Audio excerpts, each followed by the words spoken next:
Bien, monsieur Begré Yoboué Daniel, merci de nous recevoir. Alors, vous êtes l'un des responsables, pour ne pas dire le responsable de GPS Koumassi. Est-ce que vous pouvez vous présenter à notre public? Ok, merci, cher frère. Effectivement, je suis Begré Yoboué Daniel, coordonnateur SEMA GKS, président national de la jeunesse pour Soro, et sur la plateforme GPS, responsable GPS Koumassi. Pourquoi? À Koumassi, il y a plusieurs entités qui convergent dans la plateforme. Nous avons décidé ici, nous avons le RACI, nous avons l'MVCI, nous avons l'UDS. Donc ensemble avec la SEMA GKS, nous faisons un. Nous avons décidé depuis un certain moment de parler d'une seule voix. C'est à ce titre que je dis, sans toutefois aller plus fort, qu'au niveau GPS, tout ce qui se trame, tout ce qui se prépare, en tout cas je suis le coordinateur. Sans cela que je d'abord remercie ce matin de pouvoir me tirer quelques verres du nez pour vous faire l'état des lieux de la commune de Koumassi. Il faut noter que depuis un certain temps, depuis l'avènement du GPS, le GPS se porte très bien. C'est-à-dire, le GPS, comme je l'ai dit, comporte plusieurs entités. Donc le SEMA GKS, le responsable Koumassi. Et nous travaillons véritablement sur le terrain et que nous avons vu aujourd'hui que le GPS est en train d'être assis à Koumassi. Donc, pour moi, il faut appeler les uns aux autres, de les rassurer que le GPS se porte très bien. Le GPS est très avancé et que nous-mêmes, au niveau de Koumassi, aujourd'hui, nous-mêmes, nous disons que le président ne doit même pas se fatiguer. Voilà, sur le terrain, il n'y a vraiment pas de problème. Le GPS se porte absolument très bien. Que ce soit dans les hameaux, que ce soit dans tous les recoins, le GPS se porte bien. Et pour nous, quand nous disons que le GPS se porte bien, il n'y a pas de grand rassemblement, pas parce qu'il n'y a pas de meeting pour remplir les bâches pour dire que je suis fort. Non. Parce que pour nous, quand nous disons que le GPS se porte bien, c'est celui qui est capable de voter. Celui qui est capable d'aller effectivement se lever le matin pour aller voter son candidat. C'est pour ça que nous disons que le GPS se porte bien. Parce que nous, aujourd'hui, nous nous rencontrons, nous nous échangeons dans les petits coins. C'est en cela que je dis que le GPS se porte bien. Et depuis l'avènement aussi du GPS, nous avons vu que le président nous fait confiance. Et à chaque arrêt que le président a eu besoin de nous, nous avons répondu favorablement. J'en prends des biens pour dire, le meeting même du 10 passé, le GPS s'est mobilisé pour aller soutenir le non à notre candidature. Donc pour vous dire que le GPS ne souffre pas à Koumassi, le GPS plutôt se porte bien. En dehors du GPS, je dirais que l'opposition dans l'ensemble se porte bien. Et je vais éclaircir certaines choses aussi. Il y a le fait que certaines personnes du parti au pouvoir pensent que la commune de Koumassi est acquise à leur cause. Chers frères, je vous dis là, c'est pas vrai parce que la commune de Koumassi est entièrement dans la main de l'opposition. Un maire RHDP pourtant, le maire Bakongo. Bon, c'est vrai qu'il est le maire de la commune, mais frère, allons-y sur les statistiques. La commune, Koumassi fait partie de la 3e commune électorale. Nous, aujourd'hui, moi qui suis devant vous, j'ai participé à tout ce qui est comme élection à Koumassi. Donc nous nous connaissons sur le terrain. Si tu prends le début 2010 jusqu'à l'événement, quand on fait les statistiques, on sait qui est majoritaire sur le terrain. Premier truc qui est simple en 2010, quand nous avons fait, qui était majoritaire sur le terrain, c'était le FPI. Après, comment on a fait la coalition, on sait qui a battu, qui a gagné à Koumassi. Donc aujourd'hui, on ne peut pas nous dire que le RDP est majoritaire à Koumassi, ce n'est pas vrai.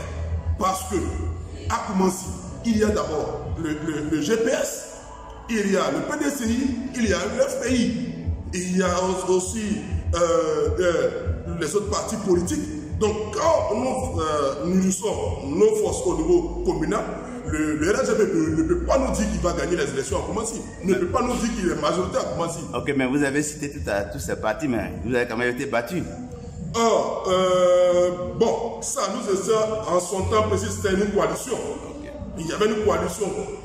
Donc, le parti au pouvoir de Laurent Gbagbo contre le RHDP, qui s'est mis ensemble pour aller aux élections et pour gagner les élections. Donc, tu vois que là, c'était une coalition. Cette coalition n'existe plus.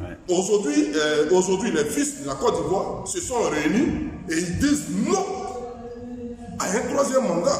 Ils ne sont pas d'accord pour le principe des choses. Donc quand on prend la commune de Koumassi, qui est une commune, en tout cas, sur le plan politique, appartient à l'opposition.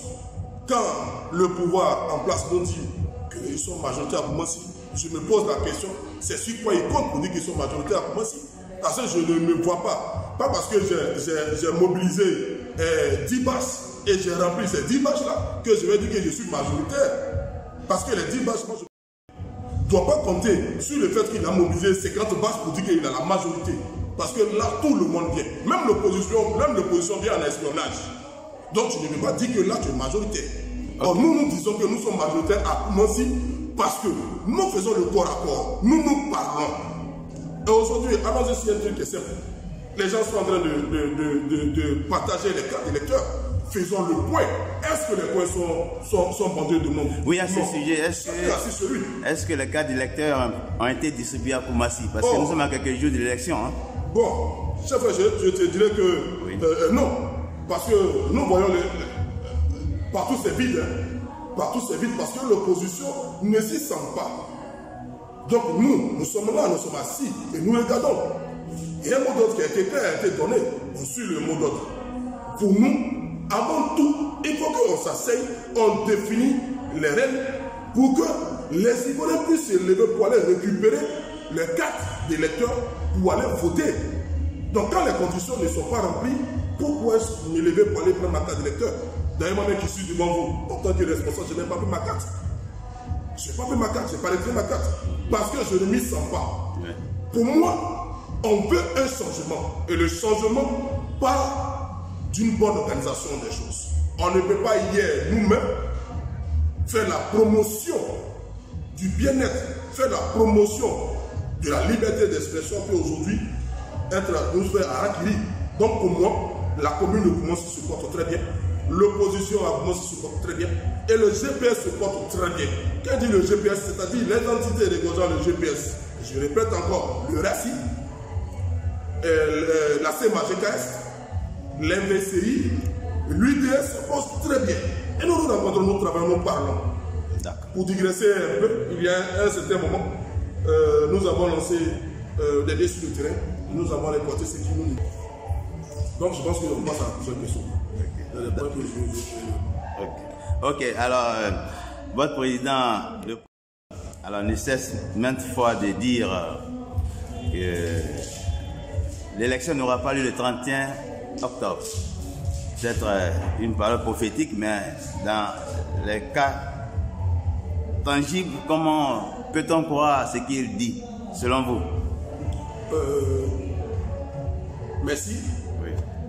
Pour moi, d'abord, comme je le dis, le président Guillaume Bafoury Soro est d'abord président du GPS. Oui. C'est mon président à moi. Ce n'est pas quelqu'un qui dit des choses qu'il ne va pas respecter. À chaque fois que le président nous a dit qu'on lui fasse confiance sur des points, le défi a été toujours relevé. Donc pour nous, nous faisons entièrement confiance au président Guillaume Bafoury Soro, qui nous dit que les élections n'auront pas lieu. Mais chers confrères, nous sommes tous en Côte d'Ivoire. Les conditions ne sont pas remplies pour qu'il y ait une élection apaisée. Donc pour nous, qui avons d'abord hier dans l'opposition fait campagne pour qu'il y ait une stabilité en Côte d'Ivoire, mais nous voyons qu'aujourd'hui, ce n'est pas ce qui se passe. Je vais d'abord dire un sujet côté. Je fais partie de ceux qui ont fait la promotion de la Constitution, qui ont fait la promotion du bien-être des Ivoiriens. La Constitution de 2016, je me rappelle bien. Okay. J'étais sur un panneau, et sur mon panneau, il était marqué « Oui à la stabilité ouais. ». C'était marqué « Oui à la stabilité ». Donc, ce n'est pas quelque chose que j'invente. Je vais même chercher la photo pour vous envoyer. Donc, quand j'ai fait cette promotion, c'est pour que le pays soit dans une stabilité réelle. Donc, quand nous regardons aujourd'hui ce qui se passe, ce n'est pas ça. Le président Alassane Ouattara nous a dit qu'on lui fasse confiance pour faire avancer la Côte d'Ivoire. Nous avons fait confiance au président, il a fait ses 2 mandats. On se rappelle que lui-même en tant que chef d'État nous a dit qu'il allait faire la passe à la jeunesse. Pour nous, nous attendons que le président fasse la passe à la jeunesse. Pour nous, en tant que jeunes, nous appelons au président de la République de ne pas écouter ceux qui sont en train, au dos de son propre peuple, qui hier a tendu la main. Il travaille. Vous pensez que certains le poussent aux actes qu'ils posent actuellement? Oui. Est-ce que vous avez quelques éléments à démontrer? Non, il y a des questions sur lesquelles je ne vais pas me revenir, mais je pense bien que le président Alassane Ouattara, que nous avons accompagné dans les différentes missions, pour qui nous sommes passés dans tous les amants, il ne peut pas aujourd'hui se mettre à dos le peuple ivoirien. Je me rappelle bien que nous avons fait un giga meeting à Kagnoua. Il était tellement fier. Ce n'est pas ce président que je vois aujourd'hui. Pour moi, il a dit quelque chose qui était clair, qui était vrai. Je fais la passe à la nouvelle génération. C'est sur ça que nous attendons. Ouais. Nous demandons au président de revenir sur sa décision. Mais est-ce que vous attendiez à ce que votre président soit choisi? Je vais parler Soro. Est-ce que c'est à ça que vous vous attendiez? Je dirais oui et je dirais non. Comme mon président le dit si bien, il n'est pas habit du pouvoir. Non.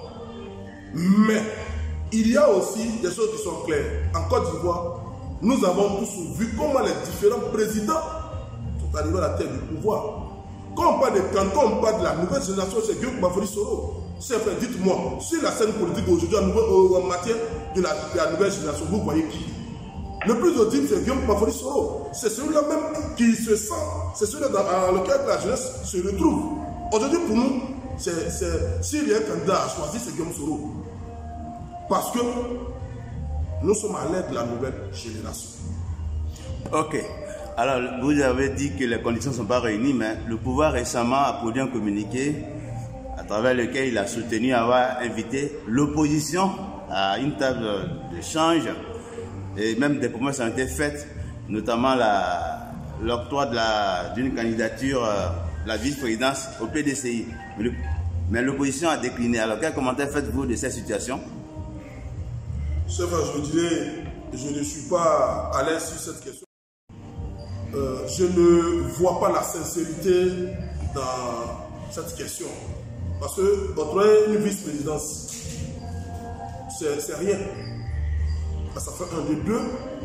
Ce n'est pas à 2 jours que nous devions nous asseoir pour régler les problèmes de la Côte d'Ivoire. Mais le pouvoir préciser que c'est sur recommandation des institutions internationales, l'ONU, la CEDEAO, l'Union africaine et l'Union européenne. Bon, si c'est sur recommandation des institutions internationales, pour moi, il serait mieux de suspendre les élections et nous nous asseyons et nous décortiquons le fond du problème pour que véritablement tout le monde soit à l'aise. Je ne peux pas comprendre que mon candidat, après un recours a été retenu sur la liste électorale, nous avons fait main et pieds pour déposer nos différents documents. Un matin, on nous annonce qu'il n'est pas candidat. C'est sur quelle base? De deux, il y a eu plusieurs candidats qui se sont vus refoulés. Bien avant même que la CEI proclame les noms des 4 candidats que nous avons entendus, mais tout le monde entier savait qui devait être retenu. Donc pour nous, il n'y a pas de sincérité dedans. Il n'y a pas un franc jeu dedans. On ne peut pas aller aux élections d'où nous ne sommes même pas partie prenante de la CEI. On ne sait même pas comment les choses sont organisées. C'est-à-dire que nous-mêmes nous acceptions d'aller à l'abattoir. Nous acceptions d'aller à la défaite. Non. Pour nous, on ne va pas aux élections tout simplement parce que les dés sont déjà jetés. Les choses sont déjà programmées. Non. Il faille qu'on s'asseye. Nous on discute sur le fond et on trouve une meilleure lucame pour que chaque Ivoirien s'y trouve. Et nous proposons une nouvelle date et tout le monde ira aux élections. Pour nous, c'est la paix uniquement que la paix. C'est ce que je dis. Pour qu'il y ait une stabilité, une libre d'expression, il faut que le pouvoir en place accepte sincèrement de discuter, d'échanger avec l'opposition. Parce que nous-mêmes qui sommes sur le terrain ici, nous recevons des menaces de gauche-droite. tout simplement parce que tu es de l'autre camp, tu es GPS. Non, je suis GPS, mais avant tout, je suis un Ivoirien. Je suis GPS, avant tout, j'ai droit à la liberté d'expression. Je suis GPS, j'ai droit à me promener à l'aise. Je suis GPS, j'ai droit à dire je ne suis pas d'accord avec ce que tu me proposes. Mais tel va ser mon candidat, je suis d'accord avec lui. Donc pour moi, c'est d'abord ça. Il faut que l'opposition, il faut que le pouvoir en place, nous asseyons, discutons des questions de fond et que chaque Ivoirien soit plus libre. Le président Alassane Ouattara nous parle de la démocratie. Chers frères, on a vu partout en Occident, des gens manifestent sans qu'ils ne soient gazés. Oui, à ce sujet, il y a un décret qui interdit la manifestation. Alors, pour revenir même à la question, il y a aujourd'hui, on dénombre plus d'une centaine de personnes arrêtées. Alors, quel est finalement le bien fondé de ces marches qui finalement finissent par des arrestations? Bon, cher frère, vous-même, je pense que vous avez la réponse à votre question. Oui. Quand vous voyez que lorsque les différents organisations et c'est suivi des arrestations, c'est juste museler, y compris les morts, voilà, et les blessés. C'est juste museler l'opposition. Parce que quand on dit je suis démocrate, c'est celui-là qui doit pouvoir laisser les gens s'exprimer. Ouais. Donne ton programme, propose ton programme aux Ivoiriens et les Ivoiriens vont adopter s'ils sont d'accord dedans. Je me rappelle bien qu'en 2010, nous avons fait la campagne avec le président Alassane Ouattara sur un programme qui était tranquille. Le pouvoir en place d'alors a proposé son programme. Mais les Ivoiriens ont fait un choix. Qu'il fasse son programme. Il a dit qu'il est le meilleur. Qu'il propose son programme et qu'il laisse l'opposition proposer son programme aussi. Et chacun d'entre nous fera un choix. Donc pour nous aujourd'hui, organiser des activités est synonyme des arrestations. Et ce n'est pas normal. Vous avez jusqu'à 5 représentants de pays d'où on parle, on dit oui, il faut qu'il y ait une démocratie, oui, il faut qu'il y ait une liberté d'expression, oui, il faut que le pays va bien. Comme le dit bien, nous avons des femmes qui ont été arrêtées, tout simplement parce qu'elles ont voulu organiser une marche. Mais mieux, on s'est senti indigné parce que même qu'elles ont été arrêtées, il y a eu plusieurs arrestations ce jour. D'autres ont été glacés, d'autres elles sont encore en prison. Pour nous, pour la bonne marche de la Côte d'Ivoire, pour la bonne marche des Ivoiriens, il faut que le président de la République revienne sur sa décision. Ok. Alors, revenir sur sa décision, c'est ce qui est l'idéal. Mais en même temps, nous avons lu assez récemment, au cours d'une interview accordée à un confrère de la presse internationale, le président accusait ouvertement l'opposition de vouloir préparer un coup. Certainement que cela justifie la répression en cours. Sur cette question, chef frère, je passe. Oui. Parce que tout ce qui est comme question juridique, je pense que ça, je laisse ça aux autorités compétentes. Nous parlons d'abord du terrain. Parce que pour moi, si tu n'as pas le terrain en main, tu vas dire beaucoup de choses. L'opposition aujourd'hui a le terrain en main. Donc, le plus important, que le président de la République revienne sur sa décision, face à véritable à la nouvelle génération. Okay. Je pense bien dans le propre camp du président de la République, il y a des jeunes vaillants qui peuvent représenter dignement le RGP. Quand nous proposons ces jeunes-là, et puis l'opposition va prendre ce candidat, nous allons aller. Quand vous regardez dans l'opposition, à part le président Nicolas Bédier, tout le monde est si jeune. On parle de Guillaume Mafri Soro, il est jeune. Afin Guessa, il est jeune. Koulibaly Mamadou, il est jeune. Comment ça s'appelle le président du DPCI, Mabri-Touakes. Il y a toute une jeunesse qui peut accompagner la Côte d'Ivoire. D'où le président de la République serait le meilleur coach. Parce qu'une équipe qui doit gagner, il faut avoir un bon coach. Le président de la République peut coacher ses jeunes frères pour une bonne marche de la Côte d'Ivoire parce qu'il a l'expérience. Ok. Nous rentrons dans la dernière semaine avant le 31. Il y a un mot d'ordre de boycott qui est décrété et qui a déjà ses effets sur le terrain. Alors, à quoi peut-on attendre cette semaine, selon vous? Selon moi, les Ivoiriens doivent être plus à l'aise. Les Ivoiriens doivent être plus à l'aise. Chacun doit vaquer à ses occupations. Parce qu'il n'a absolument rien. La Côte d'Ivoire va avancer. Il y a eu des tumultudes. Nous avons traversé cela. Je ne me vois pas, je ne pense pas que ce dont nous avons connu hier va se perpétrer, ou va se répéter. Non. Les Ivoiriens sont mûrs aujourd'hui. L'Ivoirien aujourd'hui sait que ça, si je le fais, ce n'est pas bon.